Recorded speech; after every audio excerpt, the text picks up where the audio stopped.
Hello everybody, Christine here. I'm pleased to meet you tonight. It's our Tuesday tutorial and I'm back live, which is really good news. Now what I want to mention is the pains of perfection, because over the last 2 weeks, quite a few things have been coming up and a lot of people have been saying, well, I daren't say that and I daren't join the conversation, and they don't want to hear me bumbling and fumbling through a conversation. So it's actually been rather interesting to remind everybody of something that really does bother me too, and that is the pains of perfectionism. Okay, everybody, we are ready, and we are ready for the mini lesson of the pains of perfectionism. And I'm delighted to be able to share some experiences with you, and through this be able to actually come out the other side enjoying your conversations. And that is my aim for you tonight. So here's what you're actually considering. It's like, when is anyone perfect in French? It is worth remembering. Do you project your own worries onto the person you're talking to? This is another thing that we do that is a complication, and we're not often aware of it. So it's not entirely your fault if you do that. It happens subconsciously. And how on earth do you avoid that brain freeze anyway? So we've got some hints and tips on getting through that tonight. So let's go for it. On 6 May, we're doing perfection pain, and we're going to look at whose French is perfect. Now, I prepared this, so I'm going to make sure that everything is right for you. So it's all ready. So basically, how often does someone tell you that your French is perfect? Now, the chances are it's quite rare. And the context is also likely to be in a lesson, doing exercises, or in an exam. Basically, in a situation where you're aiming for a specific answer. But if you try to do that super fast in a conversation that's spontaneous, then it all seems to go haywire.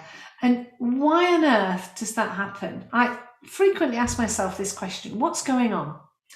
Well, it's because you're actually asking yourself to do something unobtainable. In a conversation, a spontaneous one, the goal is quite different. Take this week, for example. I was walking my two dogs, Domino and Leo. Leo's here, he's been disturbing us. And when I came across a different man from usual with a dog I had not met before, I always like to open the conversation and pass a compliment about the other person's dog. And as always, it went down well. Oh, bonjour, monsieur. Oh, c'est un beau chien que vous avez là. It always opens up and people stop rather than, oh, bonjour, ça va, bonne journée. Now, it transpired that he had already crossed my husband, who was chopping down his quota of trees in the local public park area. In fact, he'd spoken to him as well a few years ago when we arrived here, and my husband was not that good at French at all, says she, judging, but he struggled, and he was particularly shy, and he found it very hard because he'd only had his GCSE French. And what that man said stopped me totally in my tracks, totally. As a French teacher, I impose upon myself a high bar of perfection.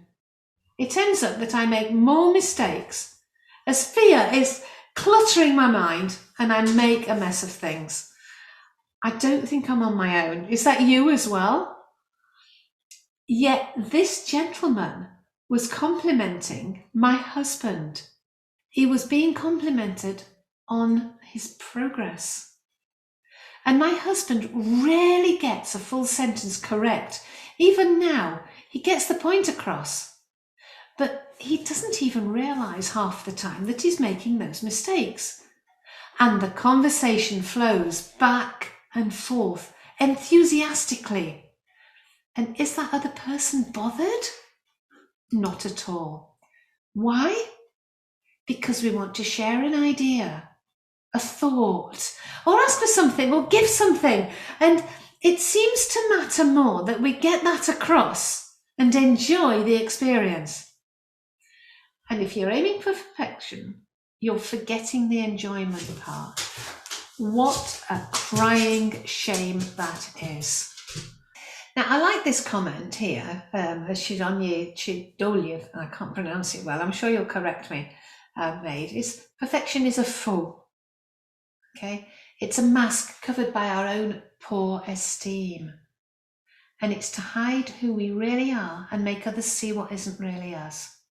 I love that, because what's happening is true. What he says is true.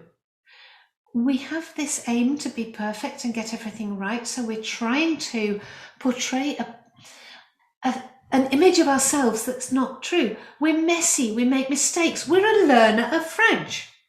So my husband is not aiming for perfection. He just wants to have a little conversation of little significance, enjoy the passing of the time with somebody and move on, and enjoy living here in France and feel he can connect with people. Now, clearly, if this man remembers my husband, he had a good conversation, however short it was the first time, and he certainly had a better one this time, and therefore received the accolade of basically having done really well, regardless of the errors he was making.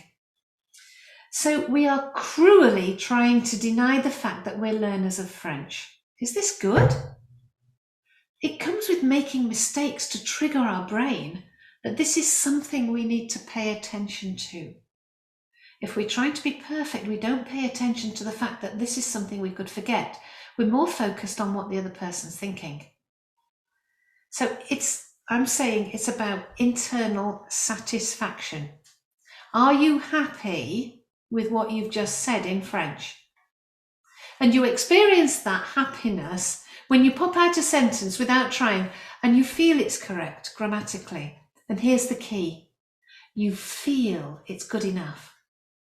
So if you focus on the communication rather than the learning, you'll be satisfied. And that's your springboard for learning, because we can't learn if we have negative feelings. We're blocking everything. Chances are you'll scarper from the situation rather than lean in and enjoy it. And that happens with practice. So, practice. To speak French, you have to open your mouth and speak French, regardless of however perfect it is. And this is vital. And you just have to accept that it's going to get messy. But at least you keep talking, so you learn. So, if you want to enjoy your conversation, the focus is on the togetherness, the sharing of a connection and aiming to enjoy the moment. But how? Especially when you've been studying and you spend time searching for pre-learned phrases in your head and then scratching around, cobbling something together in a mad, shameful panic. It's all about that connection. But it's not telepathy that's going on here. The body language with relaxed shoulders, the eye contact, the clear communication that you are reaching in to the contact rather than navel gazing at your own attempt and worrying about all that. And now, instead of worrying what's in your mind and overjudging the perceived, I repeat, perceived quality of your sentence, focus on the person you're talking to and making that connection. Otherwise, like these two people here, you're just zapping your thoughts onto them, and you could almost say it's a bit rude. You don't know what they're thinking. How can you presume that they're judging you? And what a sorry state if they think you're judging them. You just don't know what they are thinking, and you cannot presume. So avoid projecting your worries into their mind. They just want to talk to you, or tell you how much something costs, or ask if you want a croissant beurre, madame, or croissant nature. Actually, I'm a pain au raisin person. But if people really care so much about your sentence being perfect, then there must be an examiner with a specific translation to mark or something and award points to. In fact, that brings me to the subject of points. Are you awarding yourself points to your conversation? And will you get a certificate of achievement? If French is your second or third language and you're speaking to someone who only speaks French, then you already have an advantage. Gently remind them that you are learning, which might be more than they are doing, and to slow down. S'il vous plaît, parlez doucement. Parlez doucement. Je répète. Hein? Vous avez oublié.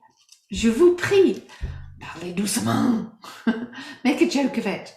So when they forget, don't beat yourself up. They've just forgotten.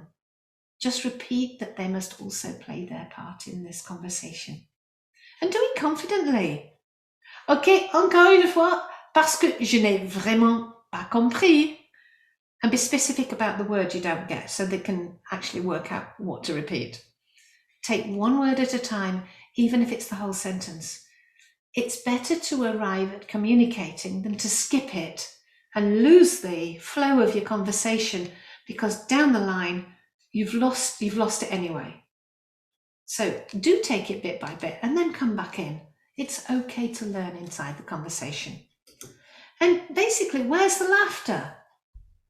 Where's the laughter unless you pass up on this perfectionism thing? Perfect is a fleeting moment, leaving you wanting for more perfect phrases, a bit like a perfect addict, rather than connecting with the person who is just trying to talk with you. And I also recommend highly that you take the stance of being curious. Don't feel shame, even if you've blanked out, right? You've blanked out, because this happens to me sometimes. You've blanked out the whole sentence in your perfection panic and caused that awkward brain freeze. It's awkward. Take a power pause. Oh, I mentioned this in my implementation day, which is all about staying in your French brain rather than your English one. And I've also got a video on YouTube called The Power Pause with techniques on how to do that. But that's not for now. So if we're curious, we're in a positive frame of mind. And at that point, we're all ready to learn and discover. We're in a positive frame of mind rather than a defensive, negative position that actually totally blocks learning. This position generates fear of the next conversation. Curiosity generates hunger for the next conversation. So it's your choice. And I also ask you to embrace a sense of adventure. We paddle around in the shallow end of a learning pool and enjoy that.